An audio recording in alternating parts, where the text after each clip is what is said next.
Yo guys, ketemu lagi dengan kita di sini masih di segmen Sekelebat Info, di mana nanti di sini kalian bisa dapetin info terbaru dan terpanas tentunya guys. Oke, hari ini pukul 7:43 guys di tanggal 5 ya bulan Januari 2023. Kita ingatkan kembali buat teman-teman semua yang mungkin hari ini masih di perjalanan ya menuju tempat kerja, tetap patuhi rambu-rambu lalu lintas ya. Jangan ngebut guys. Dan tidak lupa kita ingatkan juga ya untuk selalu mematuhi protokol kesehatan dimanapun kalian berada guys. Oke, kita langsung saja ya untuk update global crypto market cap hari ini hijau ya. Ini cukup bagus banget. Dimana kenaikan hari ini ada di 1,95% ya. Dan ini tentu saja hasil kontribusi dari beberapa altcoin dan juga Bitcoin ya. Seperti yang bisa kalian lihat untuk Bitcoin kenaikannya ada di 0,32% dalam waktu 24 jam ini. Ethereum juga naik ya, cukup lumayan di 2,65%. BNB juga lumayan banget di 4,25% dalam waktu 24 jam untuk kenaikannya guys. Untuk SRP masih tipis ya di 0,24%. Dogecoin, Cardano, dan Polygon ini mengalami kenaikan juga ya, cukup lumayan. Dan untuk Solana ini kayaknya merah ya di 4%, menyusul adanya kabar ya di Magic Eden yang merupakan marketplace dari Solana. Ini ada beberapa NFT palsu guys yang diperjualbelikan di situ guys, dan banyak orang yang telah tertipu yang membeli NFT palsu tersebut guys. Kemudian kalau kita lihat ya perkembangan harga dari Bitcoin seperti yang terlihat dari chart ini, seperti yang saya bilang kemarin ya, jika close candle pada hari ini hijau maka ada kemungkinan untuk lanjut kenaikan guys, dan seperti yang bisa terlihat di sini ya, untuk close candlenya hijau dan menembus di atas MA20 dan MA50 guys.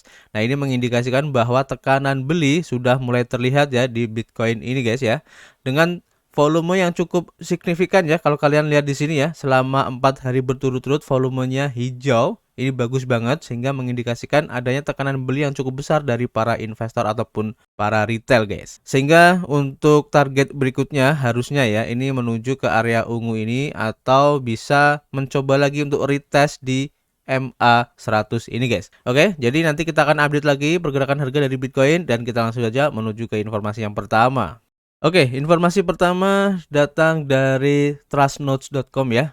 Nah, di sini diinformasikan bahwa The Fed atau Federal Reserve guys, ini mengizinkan bank untuk menggunakan kripto guys. Nah, ini menarik ya. Dalam sebuah pernyataan bersama yang bertujuan untuk menyoroti risiko kripto, Bank Federal Reserve tetap menjelaskan bahwa bank-bank komersial dapat menyediakan layanan terkait kripto. Organisasi perbankan tidak dilarang ataupun dicegah untuk menyediakan layanan perbankan kepada pelanggan dari kelas atau tipe tertentu, seperti yang diizinkan oleh hukum atau regulasi, kata Bank Federal Reserve bersama dengan entitas lain yang mengawasi bank-bank komersial serta sistem moneter. Mereka tetap menunjukkan bahwa secara nyata ya, memegang kripto dilaporkan mungkin tidak aman, dengan menyatakan bahwa berdasarkan pemahaman dan pengalaman agen saat ini, agen percaya ya bahwa menerbitkan atau memegang sebagai prinsipal aset kripto yang diterbitkan, disimpan ataupun ditransfer pada jaringan terbuka, publik dan atau terdesentralisasi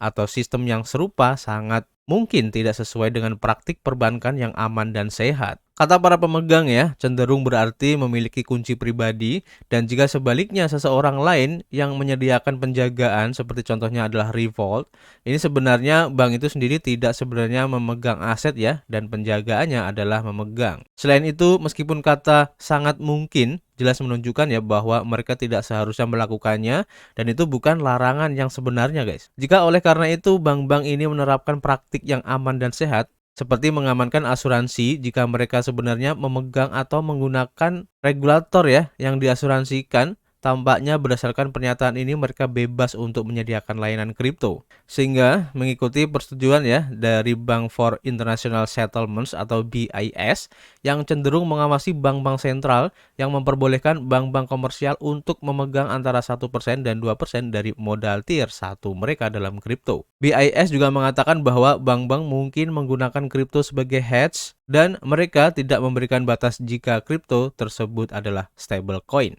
Mengikuti perkembangan ini, kami sangat mungkin ya akan mendengar lebih banyak tentang integrasi yang aman antara kripto dan sistem keuangan yang teruji, termasuk bank-bank. Mereka mulai bergabung dan suatu saat nanti bank-bank yang menyediakan layanan perdagangan untuk saham, komoditas, atau obligasi akan menambahkan kripto jika mereka ingin menyamai fintech atau bank-bank yang memberikan tantangan. Pernyataan The Fed ini jelas memperbolehkan mereka ya untuk melakukannya dalam hal Bitcoin futures yang diselesaikan dengan tunai seperti yang disediakan oleh CME.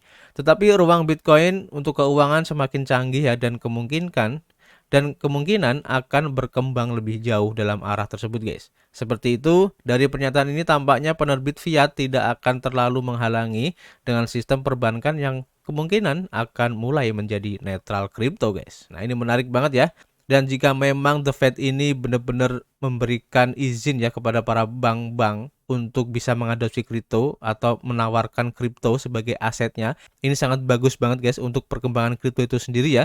Tentu saja ini adopsinya akan semakin luas dan akan semakin masif guys. Ini keren banget. Kita lanjut info berikutnya. Masih berhubungan ya dengan The Fed atau Federal Reserve seperti yang dilaporkan oleh Watcher.guru di sini ya. Nah, di sini diinformasikan guys, para pejabat Federal Reserve ini setuju bahwa penurunan suku bunga tidak seharusnya terjadi pada 2023. Nah, ini menarik juga ya informasinya ini. Bank Sentral Federal atau The Fed ya telah menerapkan beberapa taktik untuk menurunkan inflasi yang terus meroket. Ketakutan akan inflasi yang terus meningkat dan harapan terhadap resesi yang akan datang telah menjadi faktor yang mengkhawatirkan bagi bank-bank sentral di seluruh dunia. The Fed menaikkan suku bunga sebesar 50 basis poin pada tanggal 15 Desember 2022 dan terus menjadi kenaikan suku bunga yang berlangsung lama guys dan keras dalam 30 tahun terakhir. Menurut rincian dari pertemuan kebijakan di bulan Desember kemarin ya, dari Bank Sentral yang dirilis pada hari Rabu, para pejabat The Fed telah menyambut baik ya untuk penurunan jumlah inflasi yang terbaru ini guys. Namun, para pejabat ingin adanya bukti yang kuat ya sebelum mereka merencanakan untuk menurunkan suku bunga. Para pejabat The Fed ingin melihat jalur inflasi yang terus menurun. Para pejabat The Fed secara kolektif berpendapat ya bahwa mereka ingin menyaksikan bukti progresif yang menggambarkan jalur inflasi yang terus menurun. Dan para pejabat juga menyebutkan bahwa upaya dari FOMC untuk mengembalikan stabilitas harga akan terpengaruh jika pasar mulai melebarkan kondisi keuangan, terutama jika mereka tergiur ya oleh reaksi The Fed terhadap data inflasi. Dari total 19 pejabat The Fed, 17 diantaranya setuju ya bahwa mereka mengharapkan suku bunga naik 5% pada tahun 2023 dan para pejabat juga menyimpulkan bahwa mereka berusaha mencari keseimbangan ya antara risiko melakukan terlalu sedikit dan menaikkan suku bunga terlalu tinggi. Menurut mereka, risiko pertama dapat menyebabkan peningkatan inflasi ya dan sementara risiko kedua dapat menyebabkan penurunan aktivitas ekonomi yang tidak perlu guys. Jadi ini menarik ya mengikuti perkembangan untuk inflasi di Amerika Serikat ini karena sedikit banyak apapun keputusan yang diambil oleh The Fed ini akan mempengaruhi hampir di semua bidang ekonomi ya, baik saham, properti, kripto, forex dan lain-lain guys. Bahkan berpengaruh juga ya terhadap kestabilan ekonomi suatu negara guys. Jadi menarik banget untuk mengikutinya. Nanti kita akan coba update lagi dan kita lanjut informasi berikutnya. Dilansir dari harian BainCrypto.com guys, di mana di sini diinformasikan bahwa IRS ini ingin memiliki hubungan simbiotik guys atau hubungan yang saling menguntungkan ya dengan perusahaan kripto untuk melawan kejahatan keuangan. Nah, ini menarik ya. Seorang agen khusus dari IRS mengatakan kepada Wall Street Journal bahwa lembaga tersebut ingin bekerja sama dengan perusahaan kripto untuk melawan kejahatan keuangan.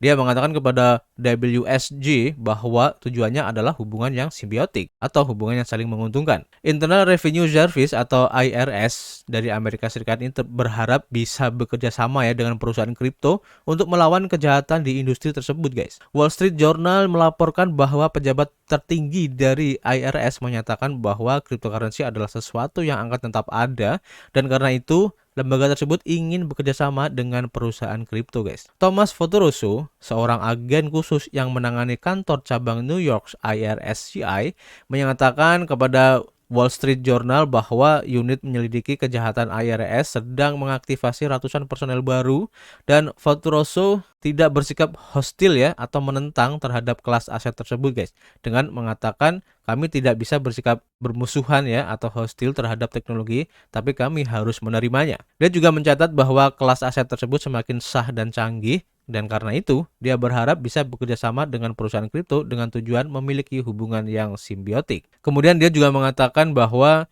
itu adalah sesuatu yang selalu kami kerjakan.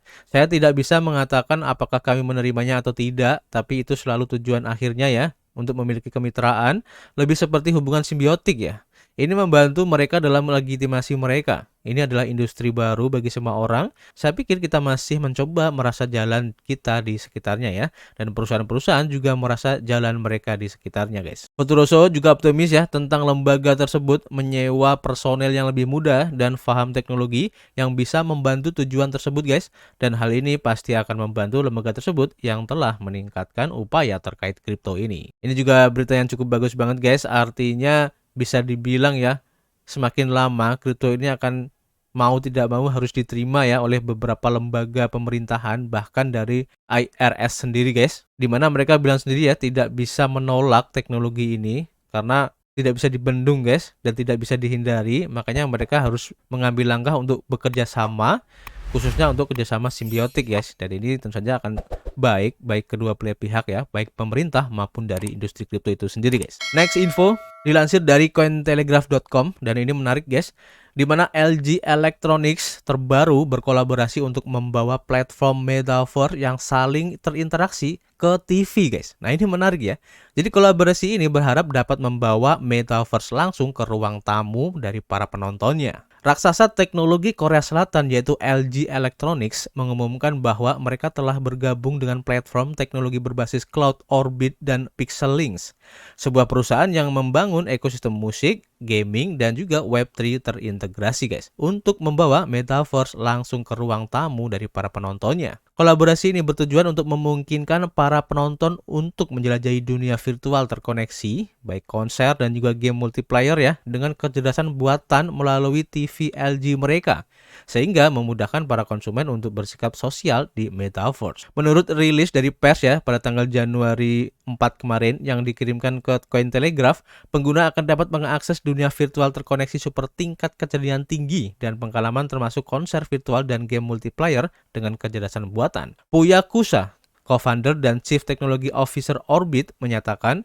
teknologi proprietari dari kami adalah jaringan yang menghubungkan dunia virtual bersama-sama dan memudahkan bagi para pengembang dan merek untuk membawa pengalaman mereka ke metaverse. Mengadaptasi teknologi kami untuk jutaan pelanggan TV LG adalah langkah selanjutnya ya dalam membuat metaverse terjangkau bagi semua orang. Pada Desember 2022, Cointelegraph juga melaporkan ya bahwa Animoca Brands, perusahaan hubungan digital, blockchain, dan gamifikasi, telah memperoleh mayoritas saham di Pixelynx berbasis di Los Angeles. Pada Maret 2022, LG Electronics juga secara resmi memperbarui tujuan pengembangan bisnisnya untuk mencakup perangkat lunak berbasis cryptocurrency dan blockchain. Platform berita Korea Selatan melaporkan bahwa LG menambahkan dua tujuan terkait kripto yang berbeda selama rapat umum tahunannya guys. Yang pertama, pengembangan dan penjualan perangkat lunak berbasis blockchain, dan yang kedua adalah penjualan dan perantaraan cryptocurrency guys. Nah ini menarik banget ya. Semoga saja kedepannya ini bisa terrealisasi guys, di mana kita bisa menonton TV tapi versi metaverse. Ini keren banget guys, sehingga buat teman-teman semua yang mempunyai TV LG ini bisa langsung terkoneksi ke dunia metaverse guys. Ini keren banget. Dan gimana menurut pendapat kalian? Tulis saja di kolom komentar ya, nanti kita ngobrol di dalamnya guys. Dan kita akan ketemu lagi di informasi berikutnya. Peace.